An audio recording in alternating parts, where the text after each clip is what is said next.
Yo, what is up, my literally me characters enthusiasts? Back here with another reaction with the homie Marvin the Ninja and RT.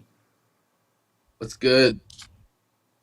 And we're reacting to a video that Marvin suggested called Taxi Driver Try to Warn You. And this movie is a fucking W. If you haven't watched it, bro, fucking kill yourself. Okay, I shouldn't be. Facts. But yeah, have any of you guys seen Taxi Driver?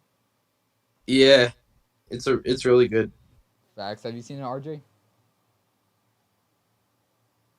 Oh, Well, damn. you'll get a hint of this movie today, and this, if you guys are watching this, definitely check it out if you haven't already. But let's get into this video about how a taxi driver tried to warn us. Taxi Driver is one of the most important films that's ever been made. Not only is it a masterpiece in every way a film can be, but it also carries a deep and layered message. Because Taxi Driver was one of the first films to give a clear picture of modern loneliness. The claustrophobic cinematography, the carefully chosen harsh lighting, all of it works to put the audience into the main character Travis's viewpoint. Through his eyes, we see the grim and grit of New York, and how disconnected he is from their society. The various meanings and levels that Taxi Driver is working on are impossible to sum up through one lens. But what can be said for sure is that Taxi Driver gives a vivid portrayal of the stages of loneliness, a grim story of masculinity's conflict with a modern world, where men have seemingly lost all of their meaning in life. And that's exactly what we're going to be discussing. In the first scene of the movie, we're immediately given a feel for the atmosphere. A dominant plantative soundtrack overlays an almost dreamlike sequence. Travis's cab pushes through a wall of smoke, and we see the blurred lights of the city through what's presumably the windshield. We're then taken to our first proper scene with Travis, where he is applying to be a taxi driver. At first, this is a tense exchange. The interviewer is blunt with his questions and asks Travis why he wants to work the night shift. Travis replies that he can't sleep and spends all night going around the city anyway. The interviewer replies, asking why he doesn't just go to an adult theater. Why doesn't he just numb himself to adult entertainment like everybody else? Summing up this depressing atmosphere of modern New York. And the interview seemed like it's failing until Travis mentions that he was a Marine. His interviewer and future boss says that he was too and tells Travis to come back the next day to start work.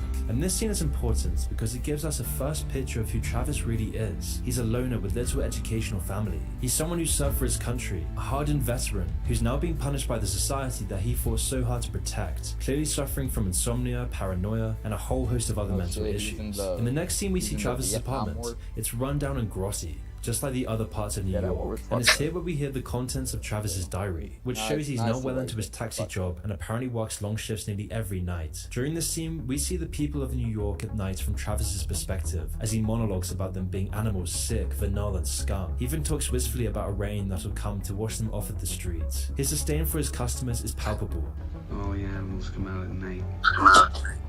Bro, W. Martin Scorsese, queens, fairies, dopers, junkies. Facts, bro. He made a lot of classics. Up a man and a I want to watch that where he one has to clean the seats up every night from all this debauchery. The degeneracy that's plagued this modern megacity. The city, the society, the people he sacrificed his entire life for, having no meaning and no purpose. The only pleasure and satisfaction he can get is by going to an adult theater and unsuccessfully flirting with women. But deep down he knows this isn't enough. He knows there's something deeply empty within himself and the world around him, as he sits in the grim light of the projector, failing to ever fall asleep. Because Travis's life as a taxi driver is revealing the veil of modern life. The societal delusions of grace and decency are fading away. What the fuck? Modern life. Y'all see The that? societal delusions of grace and decency are fading away, and Travis sees things for What what the it really fuck? is. And it's nasty. We then hear more of Travis's inner thoughts. He clearly longs for a sense of purpose, as he says, all my life needed was a sense of some place to go. He also resents people who are too self-pitiful and says that people should become a person like other people. And it's this sentiment that makes up the first stage of loneliness, society's and Travis's lack of purpose. Existentialism has a long history of discussing loneliness, and is at the core of many famous existentialist philosophies. And it's this all-encompassing existential loneliness that is the heart of Taxi Driver. Travis has run into problems that existentialists believe everyone has. Humans by default are lonely. Your consciousness, your innermost thoughts, and the core of yourself is innately lonely. You're born and you die on your own. With your conscious being entirely singular and private, no one can truly know what it's like to be you and what your thoughts really are. And in the same way, you can never truly know what it's like to be someone else. And when you live in a society that promotes alienation, loneliness, cheating on your wives, and lacking any sense of community, these problems are then compounded. And it's this disconnection that creates an existential loneliness in modern society. Travis has run into this exact problem. Sartre discusses it in his masterpiece Being and Nothingness. In it, he makes a distinction between conscious bro. people I'm and the first unconscious philosopher. objects that underpins existentialist thought. Regular objects are seen as being for itself. They fulfill their purpose by merely existing and have no agency over their identity or awareness of it. A tree can't help but be a tree, for example, and isn't aware of its own existence. The interesting part is how people are seen through this theory. People are seen as being for itself. Consciousness gives If the people Discord ability to server decide gets their own bigger, we're gonna have purpose to and awareness make a of private themselves. call, But this has some side like effects. Sartre Yeah. famously Call said that section. existence precedes essence, and by that he meant I'll that make one people up. are born first, then have to figure out what their purpose is. And whilst this is freedom in a way, it also leaves people less than whole, and in need of some sort of fulfilling purpose, as we'll find out throughout the film.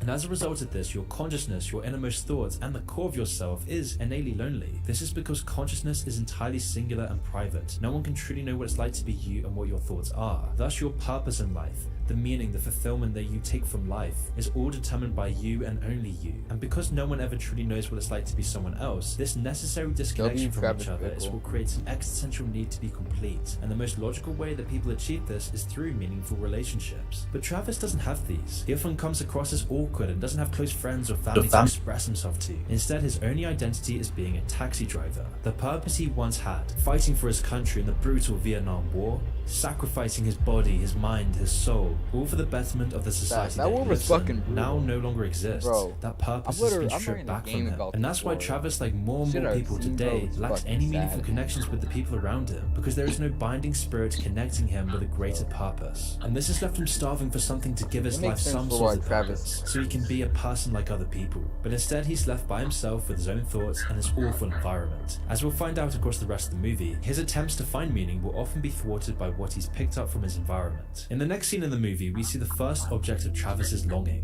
Betsy. Yo, Betsy wait, hold works up. on the presidential campaign for a man called Senator My bad for pausing the video. But that's Martin Scorsese right there, the guy that made the movie. Yeah.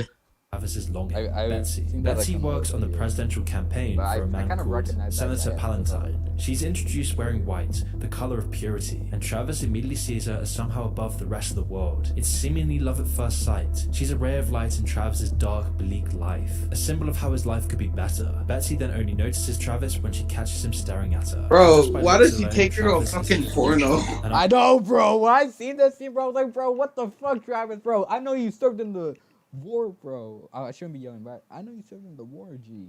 But, bro, how in your mind? Who in their logical mind would take a I know. Who? I'm pretty. Listen, bro, Travis. That's like the only flaw I see with the movie is that why would he take her to a porno? But other than that, it's a W movie. But it's just like Travis, my man. Yeah, he could have What? Why, G? Why? I'm giving you the Marvin look right now. 1976, Robert De Niro. Yeah, you guys can't see, but I'm looking at the invisible camera. But fuck. Any other comments? After finishing his shift, he takes a break to grab a coffee with some fellow cab drivers. But it's clear from the beginning that their relationships are entirely shallow. Travis doesn't even respond to questions and leaves long pauses. Eventually, Travis mentions a story about a cabbie who got assaulted, and in response, one of his friends tells him he can get Travis a gun if he would like, considering the dangerous parts of town that he's working in. But it seems like Travis is barely listening, as his voice blends in with the fizzing of some Alka-Seltzer Travis is about to drink, with his only thoughts focused on Betsy. And this is why in the next scene, we see that Travis has decided Oh, to no, do so I was something gonna about his say, lack my of bad. meaning. He I was walks gonna into say, the camp.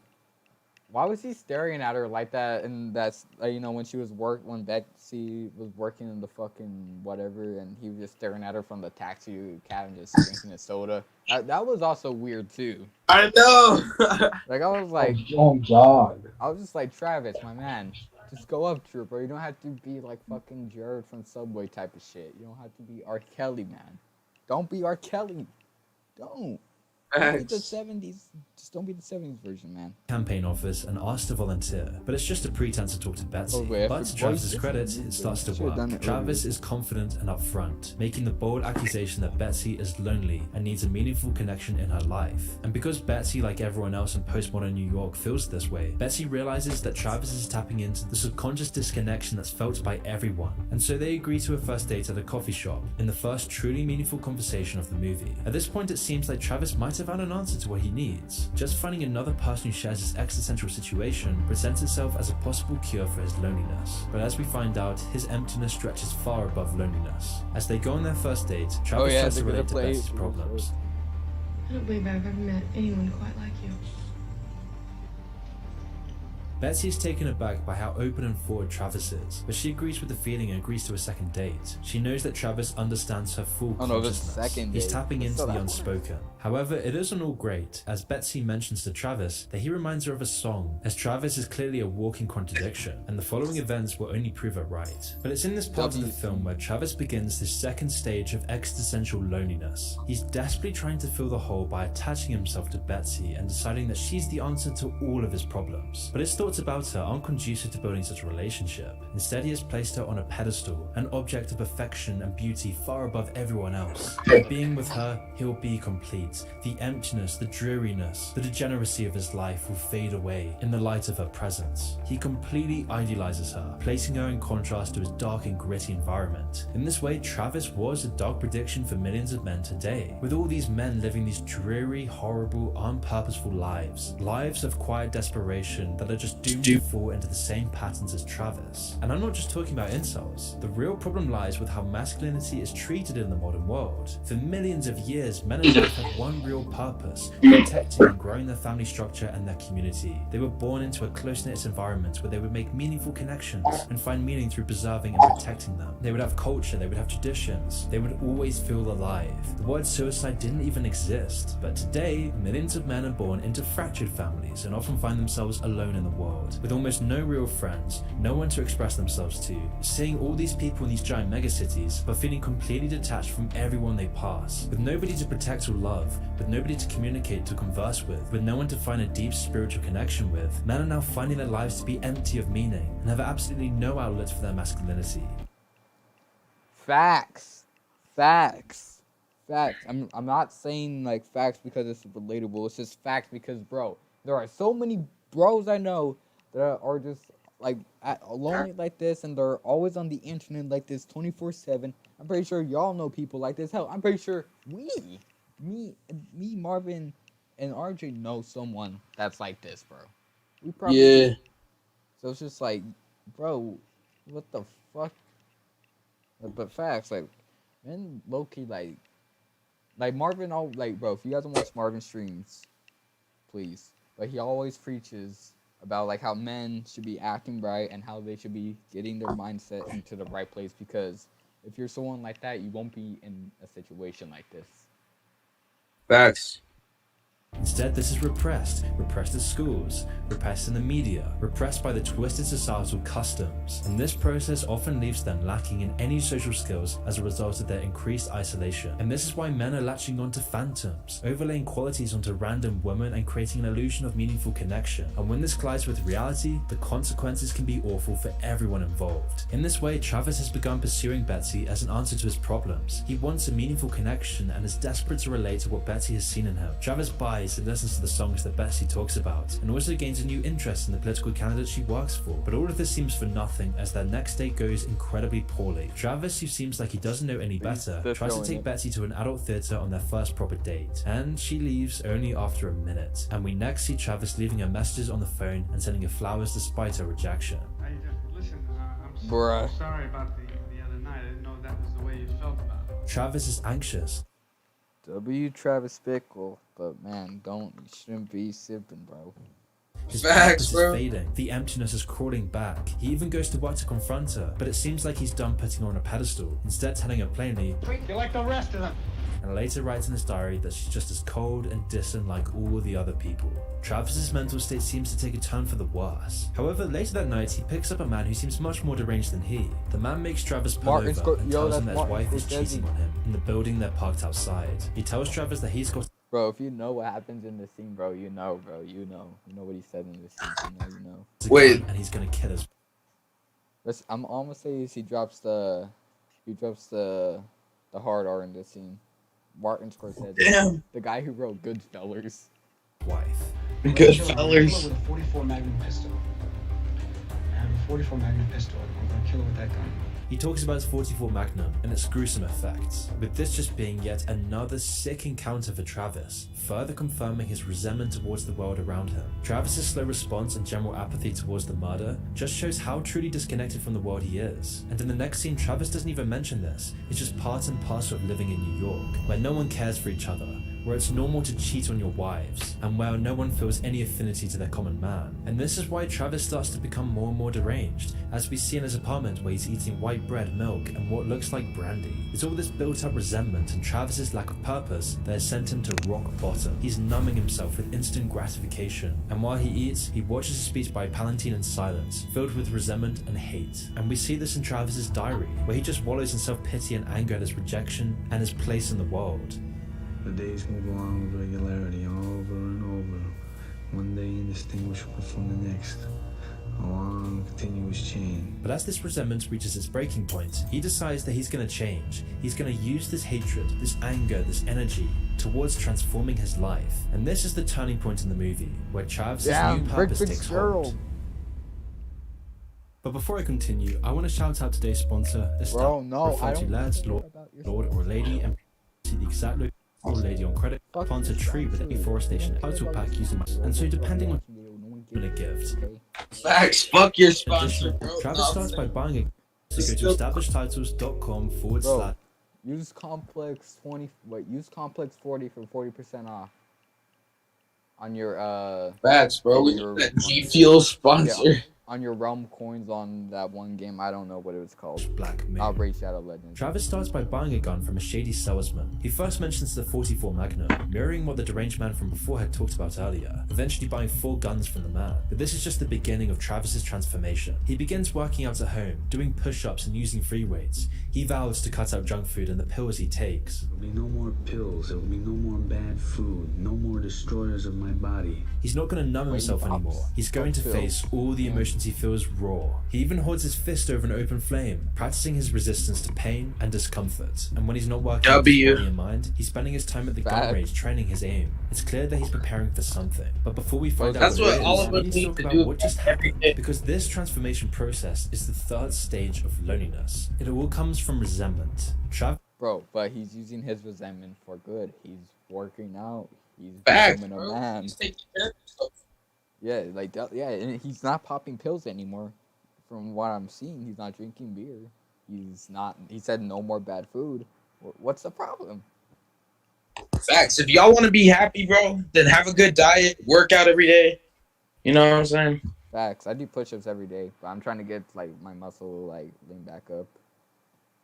Like I keep going on and off, but I still I'm going like officially back on the workout grind.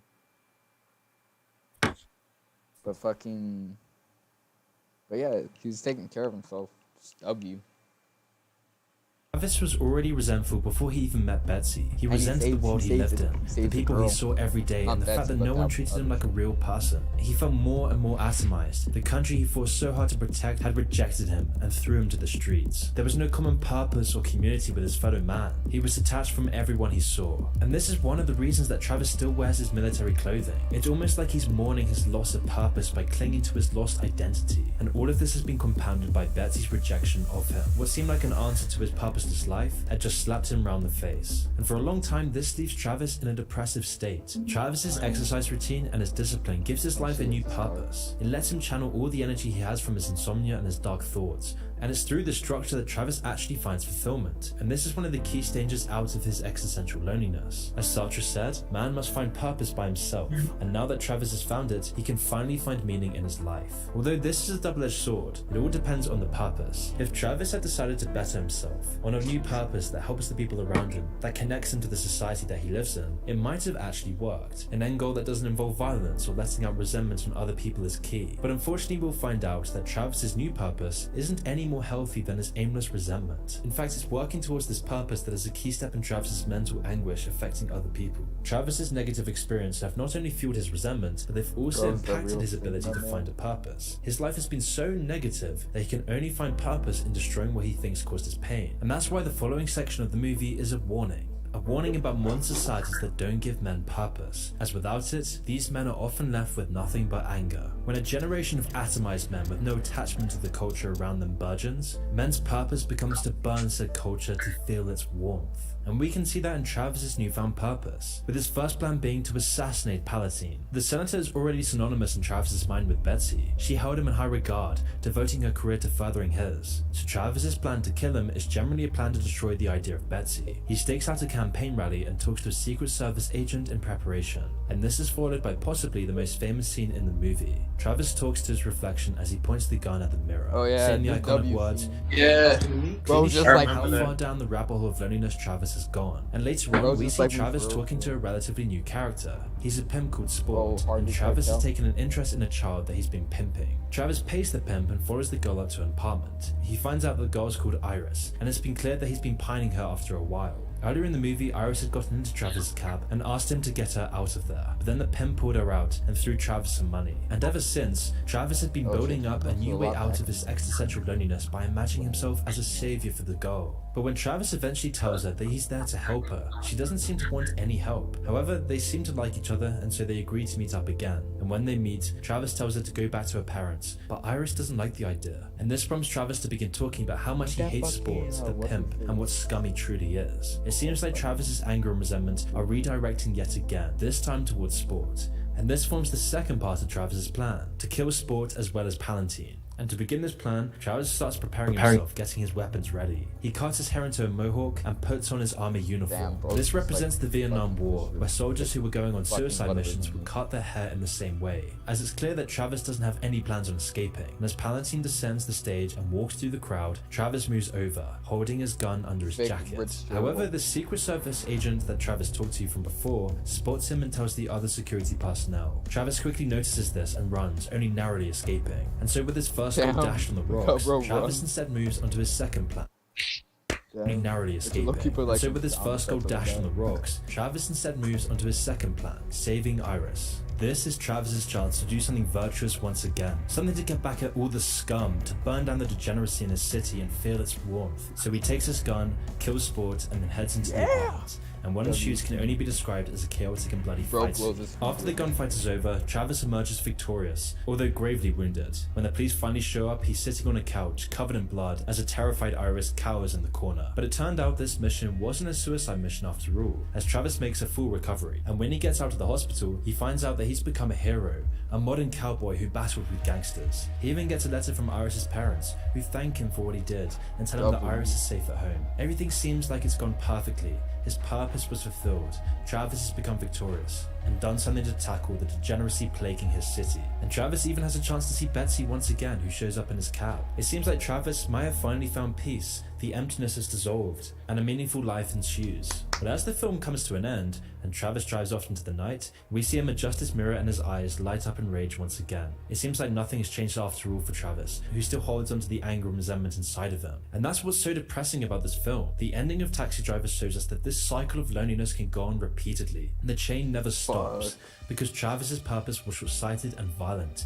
It didn't give him any fulfillment when it was finished. He's still resentful and violent. All this was a temporary solution to a deep-rooted problem. This still wasn't a proper purpose, and thus he's doomed to repeat the cycle forever. And it's this exact process that's happening for millions of ostracized men today, who lack any clear purpose and reason for existing, left to drift aimlessly into resentment and anger by political ideologies. And as we see in Taxi Driver and the real world, this process often ends in tragic violence, and it's almost never virtuous. Taxi Driver shows that the solution is to work on yourself, to make meaningful connections with the people around you. But when you live in an atomized society that's devoid of any human connection, any sense of community, and any binding purpose, every purpose you have becomes meaningless. And that's why coming from a world of rejection and loneliness makes this difficult process even harder. But once you find the right purpose, a long-term goal for your future self, you'll soon realize that this is the only way out of the cycle of loneliness. If you enjoyed this video and want to see more controversial videos, So, what do y'all think about this message from Taxi Driver? It was a good video. Facts. I agree with the message, and especially about, Travis Bickle. But W movie, you guys should definitely check out Taxi Driver if y'all haven't already. But Marvin's muted right now. I don't know if he left during the video or something. But I'm gonna end this video here, guys. See you guys in the next one. Peace, bye bye, and have a good day. Good. I did not mean to say good gay. Have a good day. Peace, bye bye, and have a good day. You just like me, for real, for real.